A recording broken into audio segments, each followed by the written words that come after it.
Phrase de Nietzsche qui dit « un bon maître, c'est celui qui apprend à ce qu'on se déprenne de lui ». Donc Gerfagnon était d'ailleurs très fier de ça. Regardez le disciple que j'ai eu, c'est Onfray, il ne pense pas du tout comme moi sur plein de sujets. Lui croyait en Dieu, moi pas. Il était de droite, je ne suis pas de droite. Enfin bon, il y avait plein de choses qui éventuellement nous séparaient. Puis éventuellement, parce que c'est pas très important ces choses-là. La droite, la gauche, Dieu, pas Dieu. La ligne de partage, elle n'est pas là. La vraie ligne de partage. Et de fait, on n'accepte plus la notion maître-disciple parce que ça suppose que un sait, l'autre ne sait pas. Que l'un est en position de domination sur l'autre. Bah, oui, moi j'ai aucun problème pour dire quand j'arrive à 17 ans à l'université et que je rencontre Lucien Gerfagnon, oui, j'en sais évidemment moins que lui, puisque lui c'est presque tout et moi je sais rien. Donc il faut accepter ça. Notre époque n'accepte pas ça. Mais quoi, l'inégalité? Mais c'est inacceptable. Mais quoi, la domination? Mais c'est pas possible. Mais quoi, cette relation-là est une relation de servitude. Donc c'est politiquement incorrect de dire que oui, on a eu un maître et qu'on a été son disciple, mais que le disciple, c'est pas celui qui est un mouton bêlant qui va accepter tout ce que le maître aura dit. On garde un esprit critique. Et Gerfagnon, il m'a appris la liberté, l'esprit critique, l'insolence. J'ai beaucoup appris avec lui parce qu'effectivement, il était là, il était présent. Et puis il m'indiquait des choses. Et donc il me disait, tenez, on ferait, lisez ça, ça vous plaira. Il m'a fait lire Les Cyniques, par exemple. Il disait, ça c'est pour vous, c'est votre... Il vous plaira, le Diogène. Et donc, il me disait, lisez ça, allez voir. Et puis on s'est beaucoup écrit, on a beaucoup échangé. Et ça aussi, c'était en relation avec le... C'était maître-disciple, quoi. Mais moi, je n'ai cessé de penser à lui. Gerfagnon était mon maître, il est toujours mon maître, et il le restera jusqu'à la fin. Et c'est une espèce de fil d'Ariane. C'est ça le maître, c'est quelqu'un qui dans le labyrinthe vous dit il y a un fil d'Ariane, vous pouvez ne pas le suivre, hein, mais vous risquez de perdre du temps, bien sûr, vous allez peut-être trouver la sortie du labyrinthe, mais vous pourrez aussi tomber sur le Minotaure et c'est pas forcément, enfin, je vous le déconseille. Donc c'est quelqu'un qui nous dit quoi lire, quoi ne pas lire, vers quoi aller, vers quoi ne pas aller. Enfin bon, moi j'ai pas perdu de temps à lire les choses inutiles. Je veux dire, quand on a 17 ans et qu'on se forme l'intelligence, c'est pas utile de lire Les mots et les choses de Foucault ou la grammatologie de Derrida.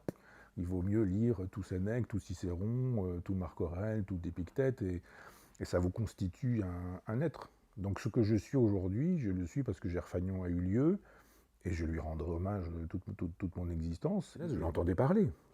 C'est-à-dire que ceux qui ont eu le privilège de le connaître physiquement, soit en étant ses étudiants, soit en le fréquentant, comme sa fille, on ne peut pas ne pas l'entendre. Et on entend sa voix, cette façon un peu comme ça nasillarde.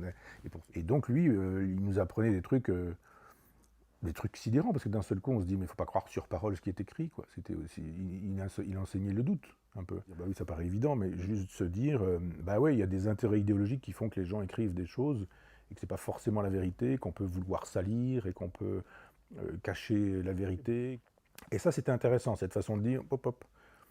C'est pas parce que c'est dans un livre que c'est forcément vrai. Et c'est pas parce qu'un universitaire se sera appuyé sur 3 livres que pour autant il dira bah, la chose est dite 3 fois, il dit oui mais ça peut être 3 mensonges. Donc il y avait une épistémologie chez Gerfagnon, une façon de dire, il appelait ça la méthode érudite. Et c'est pas mal, il avait raison. Parce qu'à l'époque on avait des méthodes qui n'en étaient pas d'ailleurs, qui étaient la méthode freudienne, qui était la méthode marxiste, la méthode freudo-marxiste, la méthode structuraliste. Bah, c'était la meilleure façon pour faire dire des sottises au texte, quoi. C'est d'aller chercher le complexe d'Édipe ici, d'aller chercher le rapport de classe là, d'aller chercher la structure textuelle ailleurs. Et il disait non, ce texte-là a un contexte, il a été écrit comme ça. Alors on se dit ah bah oui, effectivement, il y a des enjeux idéologiques, intellectuels, épistémologiques si on veut parler avec un gros mot, mais c'est ce qu'il nous enseignait. En ce sens, je suis resté un disciple. Et donc cette méthode érudite, c'était une invitation à dire allez directement au texte, travaillez, méthode érudite, accumuler le savoir sur votre sujet, mais aussi autour du sujet, accumuler votre savoir avec le contexte, et puis vous parviendrez à une vérité beaucoup plus sûrement que si vous allez chercher, je sais pas quoi, en disant Néron, il voulait coucher avec sa mère, il avait des problèmes avec son père, et puis ou les rapports de classe entre les patriciens et les plébéiens à cette époque-là, ce qui triomphait à la fac, les marxistes, les freudiens, etc. Mais lui, il disait non, pas du tout, c'est la nature humaine, c'est ainsi, quoi. Les mensonges, les bricolages, les falsifications. J'ai d'abord des contacts avec Jean Grenier, qui après avoir été mon maître est devenu mon meilleur ami. Et par conséquent, puisque je l'ai rencontré il y a 17 ans, un rapide calcul me permettra de vous dire qu'il y a 27 ans qu'il est mon meilleur ami. Je gardais aussi des contacts avec tous mes maîtres, car je crois qu'une des fiertés d'un intellectuel est de pouvoir rendre à ses maîtres ce qu'il leur doit et de leur rester fidèle.